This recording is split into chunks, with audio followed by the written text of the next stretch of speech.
Well, folks, welcome back to the Mineral Resources Review 2025. Thought Leadership is sponsored today by Rally Drilling. Rally Drilling's been with us for 4 or 5. I've lost track how many conferences they've sponsored us at, but I can tell you this, we're really happy with that partnership. We're also incredibly happy to be at Mineral Resources Review. It's the key showcase for the mining sector in Newfoundland and Labrador, right here in the Delta in downtown St. John's.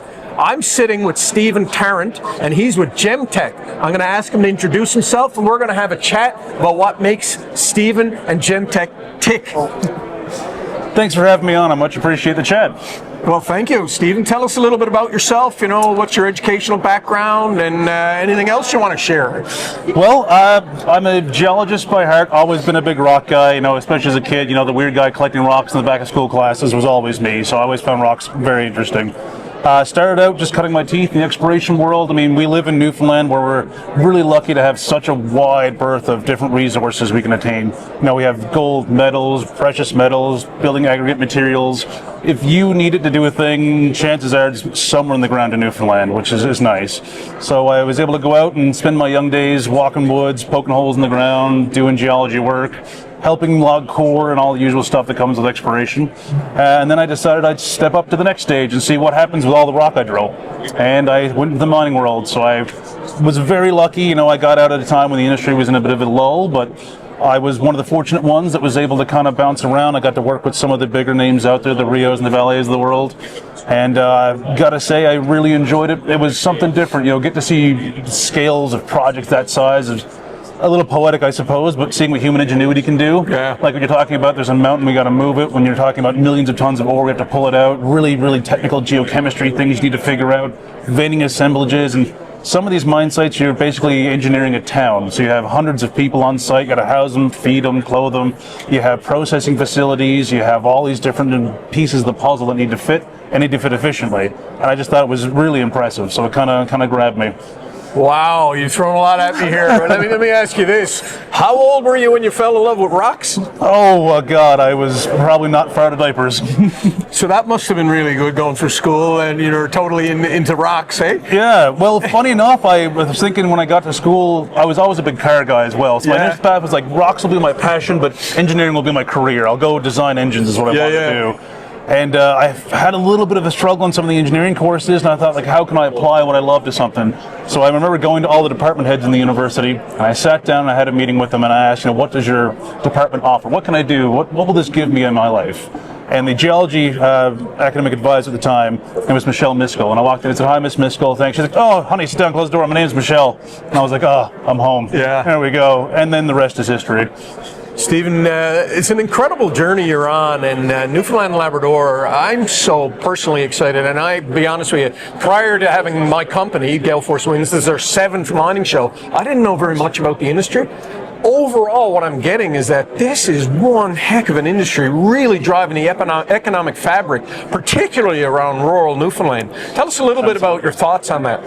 Well, it's kind of one of the larger driving forces of revenue coming into the island, but it's also a little bit in the background, because unless you're involved in the industry directly, the average person doesn't know much about it. No. Because it's not something that's really talked about outside of the economic forums, provincial regulatory discussions, like the things that really matter to mining.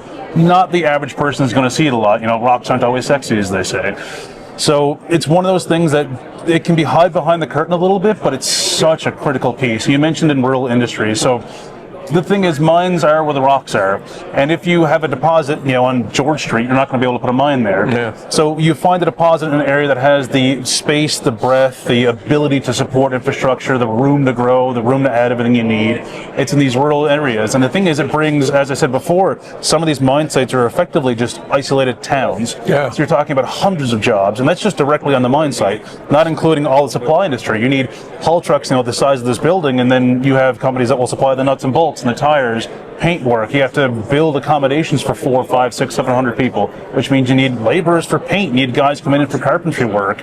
You need to make sure that everyone's fed, so you have staff to bring in beds and pillows and food.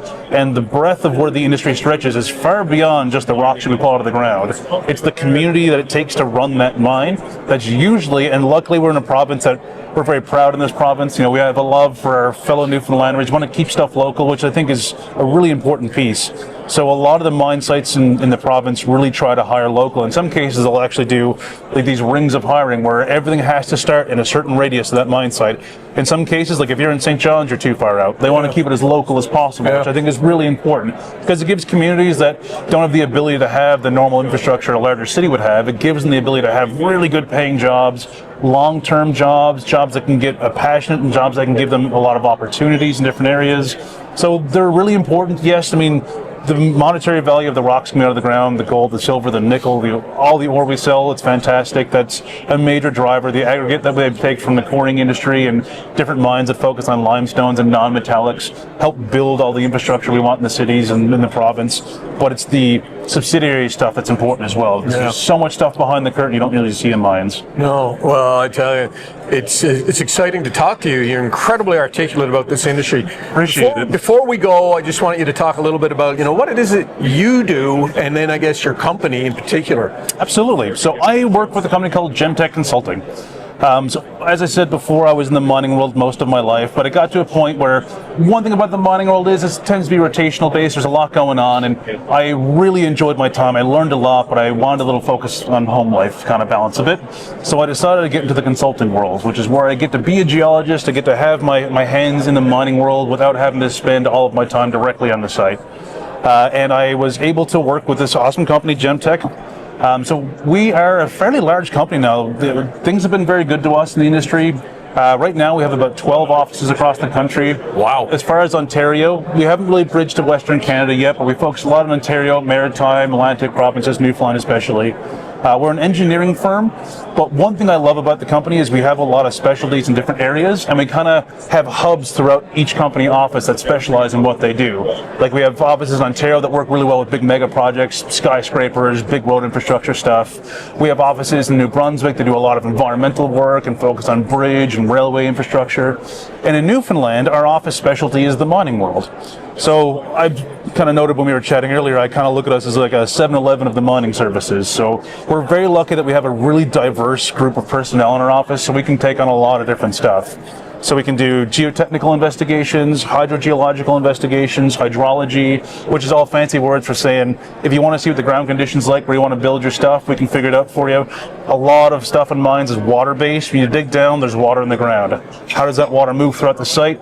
How do you get rid of it? How do you store it? How do you protect it for the environment? All that hydrological information needs to be dealt with, which we do as well.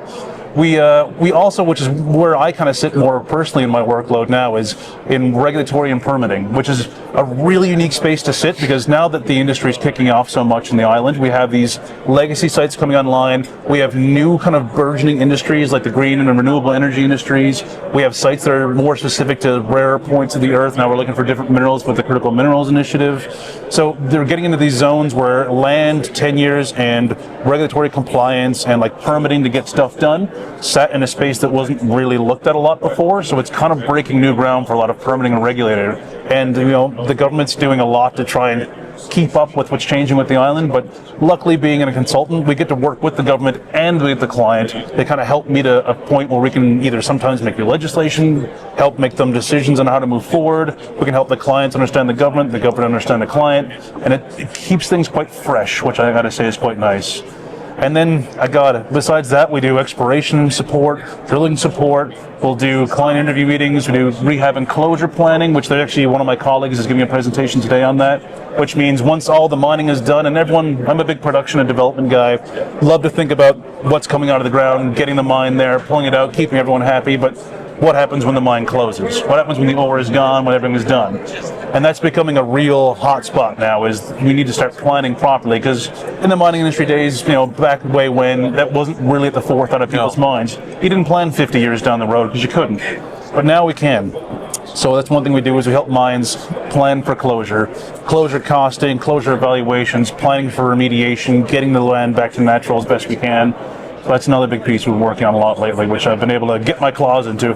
Well, folks, there you have it. Stephen Tarrant has, from a very young age, fallen in love with rocks, and he is an important part of the mining sector here in Newfoundland and Labrador. Thank you for joining us.